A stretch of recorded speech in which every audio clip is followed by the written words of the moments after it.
হরে কৃষ্ণ। পার্শ্ব বা পরিবর্তিনী একাদশী। ব্রহ্মবৈবর্ত পুরাণে ভাদ্র মাসের শুক্লপক্ষের পার্শ্ব একাদশী মাহাত্ম্য যুধিষ্ঠির শ্রীকৃষ্ণ সংবাদে এই রকম বলা হয়েছে। যুধিষ্ঠির মহারাজ জিজ্ঞাসা করলেন, হে কৃষ্ণ, ভাদ্র মাসের শুক্লপক্ষের একাদশীর নাম কি? এই ব্রত পালনের বিধি কী এবং ব্রত পালনেই বা কী পুণ্য লাভ হয়? উত্তরে শ্রীকৃষ্ণ বললেন, হে ধর্মরাজ, মহাপুণ্যপ্রদা, সমস্ত পাপহারিণী এবং মুক্তিদায়িনী এই একাদশী বাজপেয় যজ্ঞ থেকেও বেশি ফল দান করে। যে ব্যক্তি এই তিথিতে ভক্তি সহকারে ভগবান শ্রী বামনদেবের পূজা করেন তিনি ত্রিলোকে পূজিত হন। পদ্মফুলে পদ্মলোচন শ্রী বিষ্ণুর অর্চনকারী বিষ্ণুলোক প্রাপ্ত হন। সাহিত্য ভগবান এই তিথিতে পার্শ্ব পরিবর্তন করেন, তাই এর নাম পার্শ্ব একাদশী বা পরিবর্তিনী একাদশী। যুধিষ্ঠির মহারাজ বললেন, হে জনার্দন, আপনার এ সকল কথা শুনেও আমার সন্দেহ পূর্ণরূপে দূর হয়নি।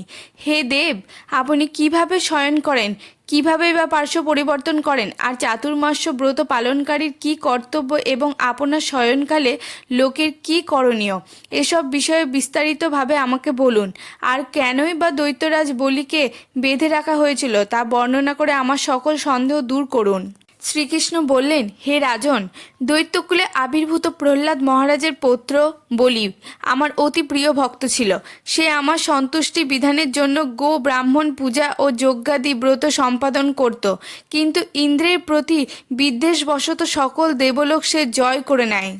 তখন দেবতাগণ সহ ইন্দ্র আমার শরণাপন্ন হয়েছিল।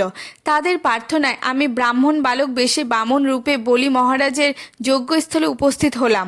তার কাছে আমি ত্রিপাদ ভূমি মাত্র প্রার্থনা করেছিলাম। সেই তুচ্ছ বস্তু থেকে আরও শ্রেষ্ঠ কিছু সে আমাকে দিতে চাইলেও আমি কেবল ত্রিপাদ ভূমি গ্রহণে স্থির থাকলাম।